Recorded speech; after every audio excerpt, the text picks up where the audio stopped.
This is the Blood Red podcast from the Liverpool Echo.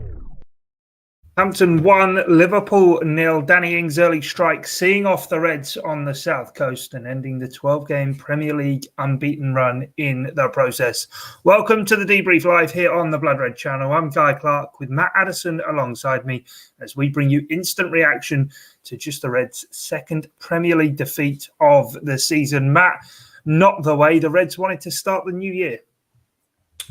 No, not at all. I think there's going to be a long, hard look that Liverpool's players have a look at themselves tonight. I think they've not performed at all well. I think the second half was much better, but it still wasn't the fluid attacking Liverpool that we know. And it took them 75 minutes to have a shot on target. Even that shot on target was more of a pass back than anything else. And I think that pretty much summed up what they did tonight. I think Jurgen Klopp on the sidelines was understandably, getting visibly frustrated, but Liverpool, for whatever reason, it just never looked like they were going to score. There was one or two refereeing decisions that were going against them. They just didn't quite get the final pass.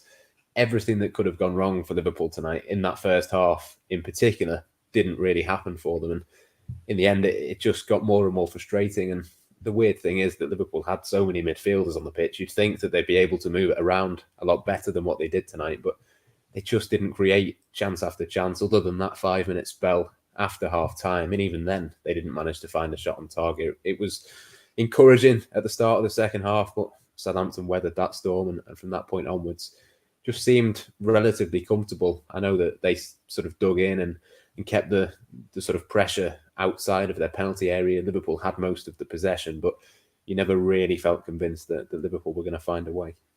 No, certainly. Those joining us, do keep your comments coming in. We'll try and get as many of them on screen as we possibly can. A really disappointing night, Matt.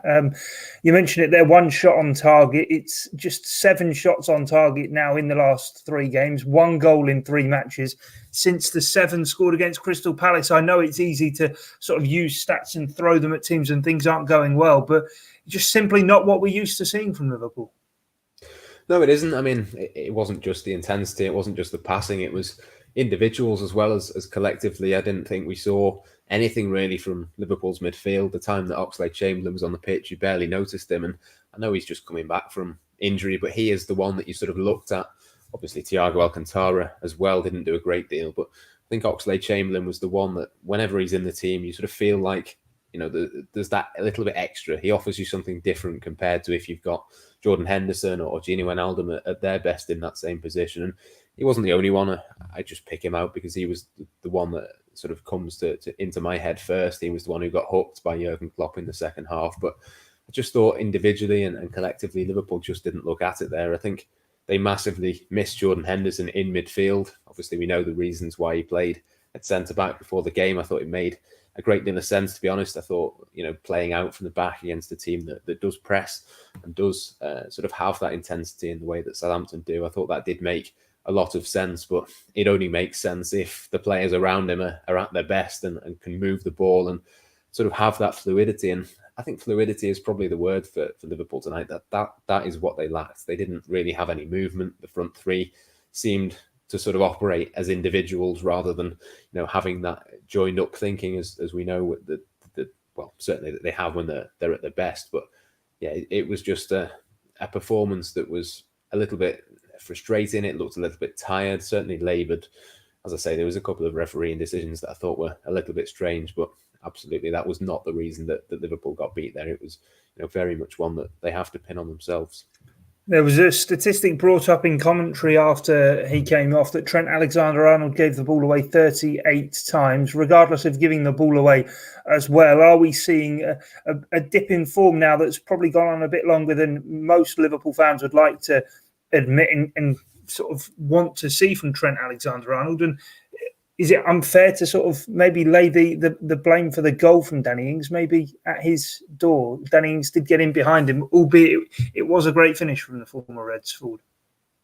Yeah, it was a brilliant finish. I think we have to say that first and foremost. But of course, it goes without saying that Trent Alexander-Arnold should have sort of put that out of play or just headed it clear or done whatever he needed to do. He tried to be clever, I think, and chest it down and just got it wrong. It was one of those, like you say, it's not been the best period for Trent Alexander-Arnold, but he is still a very young player. He's still one of those that we come to expect so much because we know how good he is and we know how good he can be. But he has looked a little bit off it. And I suppose the difficulty for Liverpool and for Jurgen Klopp is that you don't want to take him out because you know that he can just produce one or two moments. I thought even though he was really, really poor today, and I don't think it was his best game by a long way, I still think there was one or two moments, one or two crosses. There was a corner that I think ended up being palmed out by the goalkeeper and things like that. You sort of want him on the pitch because you know that he can just have one moment which could have changed the game. And in a game like that today where Liverpool didn't really create anything, you need to have those sorts of players on the pitch. But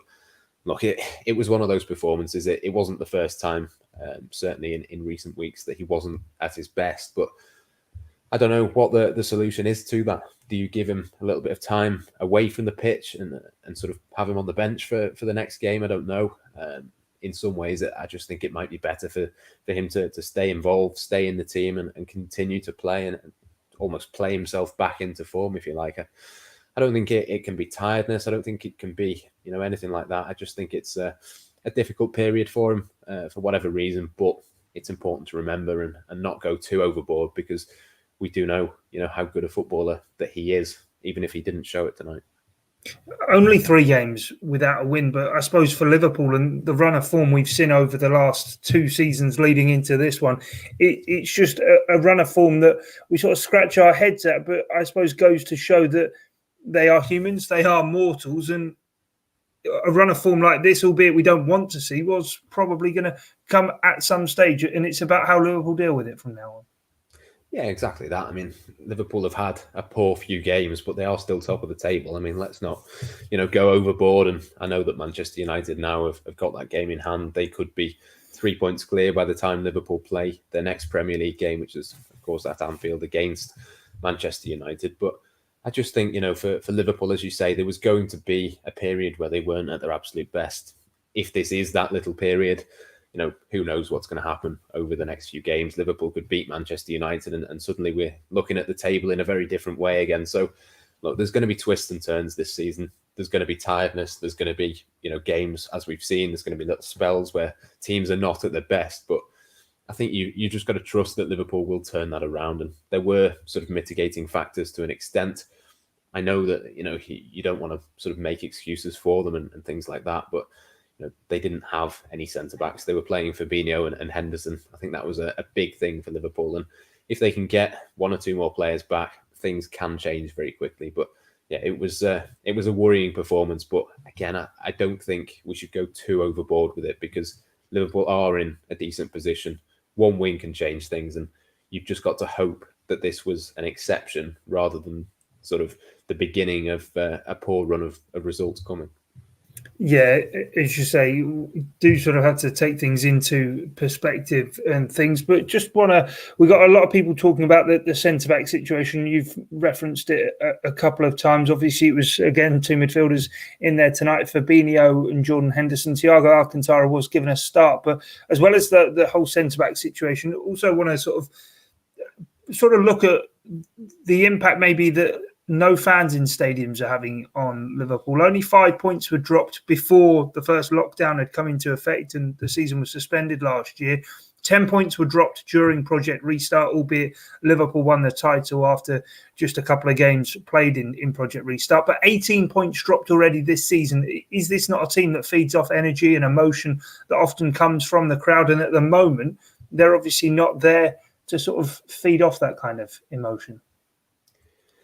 Yeah, I mean, look, I think it is partly that. I think there is an element of that. But I do think if you have, all of the players that Liverpool have out injured fit, I think, we're not really sat here talking about fans. I think Liverpool are struggling more for tangible reasons of not having players available. I do understand that the sort of argument of, not having fans in the stadium and things like that. But these are top level footballers. These are players like Thiago Alcantara does not need supporters behind him to perform at his best. We've already seen that this season, and we didn't see that today. So I don't think that's a real excuse or a real sort of full explanation. I think there is an element of that. I think particularly at Anfield in certain games, if Liverpool are drawing and they need a goal late on, potentially that could be something that gets them over the line. But you don't want to become reliant on that for every single game. And, we've sort of been talking a little bit about that sort of lack of fans as a possible explanation in hindsight over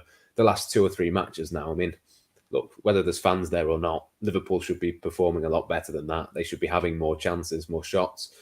And Liverpool should be beating teams like Southampton, West Brom and teams like that. And before them, Brighton and Fulham. And look, it's one of those. I think it does go a little bit of a way to explaining the situation, the lack of intensity. But Liverpool should not need fans to be able to perform at their best. And we have seen them play well, and we have seen them play with intensity without fans as well. So I think it's a difficult one. I think obviously we want fans to be back in stadiums, but Liverpool have played without them for long enough now to be used to it. They've played without them enough to have a body of evidence that suggests that they can play without them. So look, we all want fans to be back, but I don't think that really can be a legitimate excuse for these players.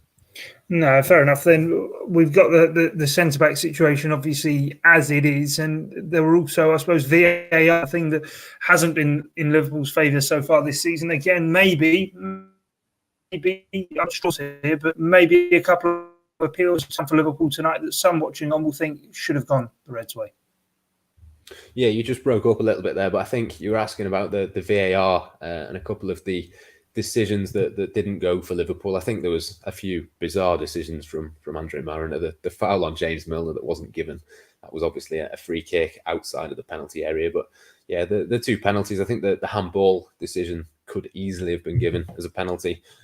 The sort of hand was up in the air, wasn't it? It wasn't a natural position. I know he was sort of falling down, and it's one of those that could be given at the very least. Whether it should have been, I'm not 100% sure it was a penalty, but I think we've seen a few of those given. And the one on Sadio Mane, I think that the contact was minimal, but there was contact. There was more contact there than 1 or 2 penalties we've seen so far this season. I'm not going to pick out specific examples. I think those examples are pretty obvious and fairly recent as well, with a couple of other clubs around the Premier League. And look, I think each of those penalties were not 100% penalty kicks. I think each of them were probably 70-80% penalties. And what you would say is, if you don't get one, you'd like to hope that you get the other one. And look, I think it just summed up Liverpool's night, really, that neither of them really ever really seemed to cross the VAR's mind to give that penalty. I think they checked it very, very quickly. And yeah, it was just one of those. I think it summed up Liverpool's night, that nothing really went for them, and neither of those decisions did either. No, very disappointing and frustrating. A flat night for Liverpool, then falling to just a second Premier League defeat of the season. A 12-game unbeaten run in the Premier League comes to an end. Also, next up, a trip to Villa Park in the FA Cup for Jurgen Klopp's Liverpool. Stick with us here on the Blood Red channel, though. Jurgen Klopp's press conference to follow. So too that of Ralph Hasenhüttl as his Southampton side see off Liverpool down on the south coast. But from myself, Guy Clarke and Matt Addison, thanks for your time and your company here on The Debrief. It's bye for now.